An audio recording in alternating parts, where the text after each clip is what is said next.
Good evening, Philip. I'm glad you could join us tonight. We're going to be talking to you about your art and what you've made and how you've made it. In your project, The Reluctant Father, you say you weren't very enthused when you found out you were having a child.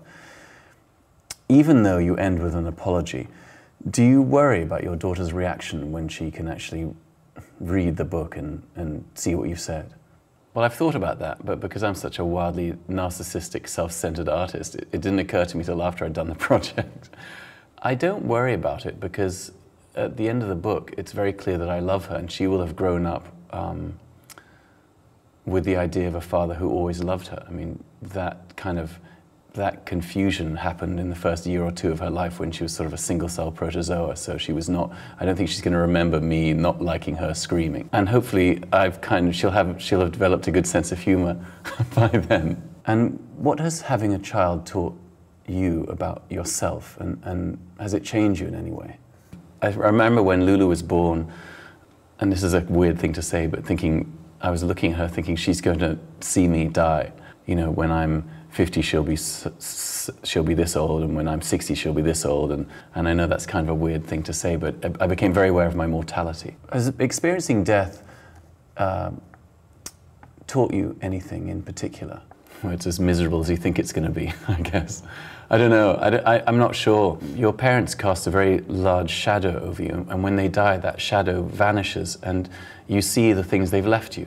My parents left me with a lot of boxes that I could choose to open or not, and I've chosen to open those boxes, and I think that their death has made me confront things that I think were hidden for a very long time.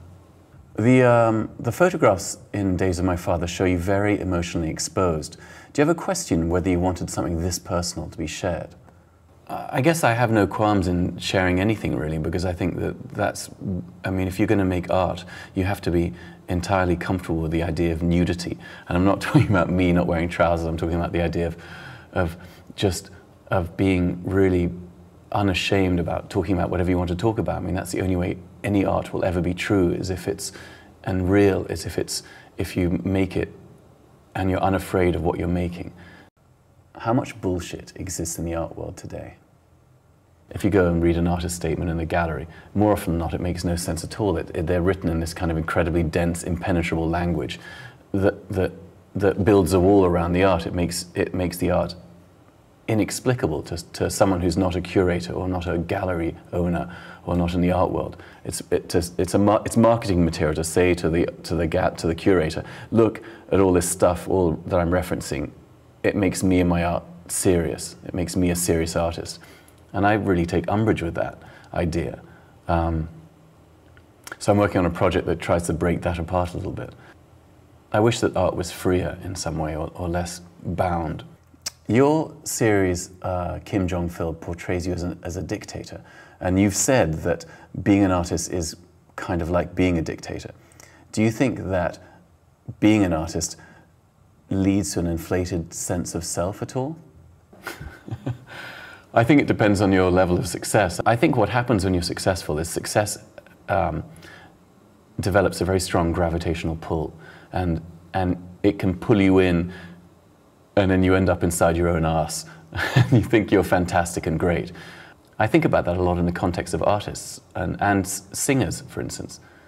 Like you look at David Bowie, who was the genius right up to Let's Dance in the mid-'80s, and then it kind of all trickled off, and I wonder what was the thing that happened that stopped the kind of tsunami of genius that he was creating until then.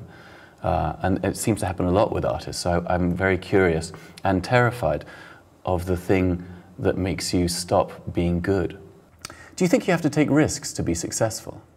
Well, leaving my job in advertising and deciding to be an artist, I think, is probably the biggest risk. And even that wasn't that much of a risk for me, because I could have always gone back to being an art director or a copywriter. I always had that feeling of the safety net. But I was so tired of listening to myself moan for years and years about how I wanted to be an artist, how I wanted to take photographs, that just had to do it so I could stop listening to myself whinge. And finally, what is your biggest fear? Being average, being medium and beige, and making work that means nothing, and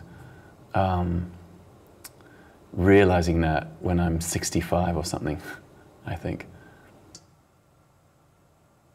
This is genius. I'm realizing, you know when newsreaders look like they're thinking about stuff and they look down the paper, they're just reading all the shit that's on the paper. Fantastic.